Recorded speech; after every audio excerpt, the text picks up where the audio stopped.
Olá, está começando mais um vídeo do Abril em Obras e na aula de hoje vamos tratar do tema fissuras em lajes, dando continuidade à semana de fissuras em elementos estruturais.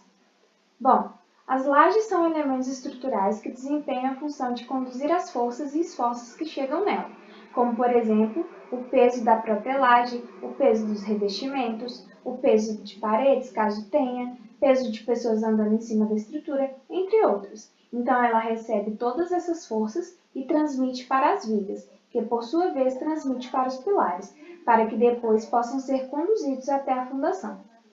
E quanto aos tipos mais comuns de lajes encontradas no mercado da construção civil, são a laje maciça e a laje pré-moldada, que possuem arranjo estrutural específico. No caso das lajes maciças, são compostas por uma malha de aço, os vergalhões, que é distribuída sobre uma forma plana que posteriormente receberá o concreto. Esse molde para a laje maciça se dá a partir de formas de madeira, que são sustentadas por escoras e que só são retiradas depois da cura completa da laje. E um ponto importante é que todo o arranjo é moldado na própria obra.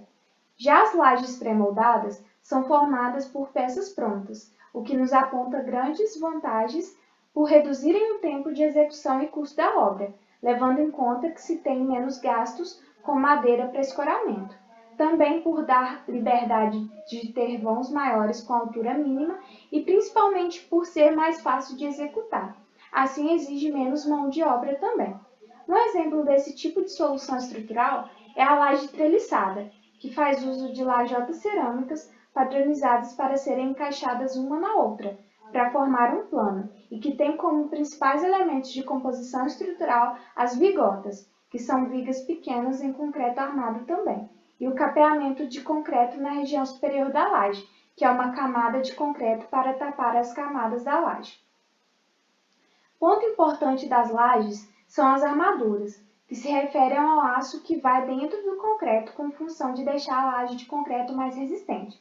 No caso das lajes de concreto armado, a armadura positiva fica na região de baixo, formando uma malha de armadura por causa da dimensão da laje em ser um grande plano.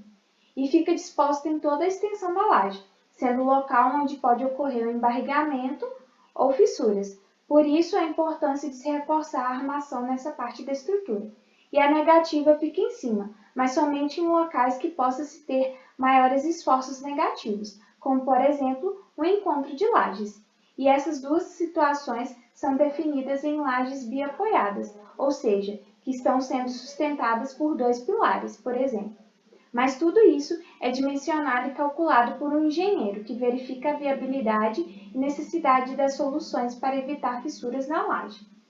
Em uma situação de laje em balanço, caso comum de marquises, por exemplo, a armadura deve ser ligada à laje que vem antes da que está em balanço, tendo o papel de segurar essa parte em balanço. E mesmo em lajes pré-moldadas que já possuem armadura por meio de vigotas, fazemos o uso dessa malha de armadura, porém na direção que é oposta das vigotas, sendo normalmente colocadas nas regiões de encontro de lajes, já que esse processo pode prevenir a armadura no meio da laje e o aparecimento de fissuras no encontro das lajes. Quanto ao escoramento das lajes por meio das escoras, podemos enfatizar a necessidade delas para que todo o processo do canteiro de obra seja realizado de forma correta e segura também, onde a junção do escoramento e das formas fazem a sustentação da laje até a cura total do concreto. E por questões de segurança, é dado como tempo mínimo de 3 semanas para manter as escoras, até que a laje consiga resistir seu peso próprio e não apresente posteriormente algum problema, como por exemplo, fissuras internas no concreto. Isso também se dá em uma situação de laje biapoiada.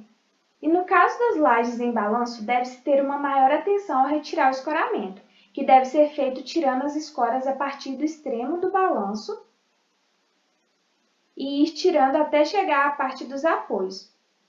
Porque se essa etapa for feita de maneira oposta, pode ocorrer inversão de apoios e ela não atuar mais como laje em balanço, podendo até ocorrer colapso da estrutura, já que o dimensionamento das armaduras feito para o balanço não foi usado e cria-se uma maior tensão no apoio, deixando o balanço menos resistente.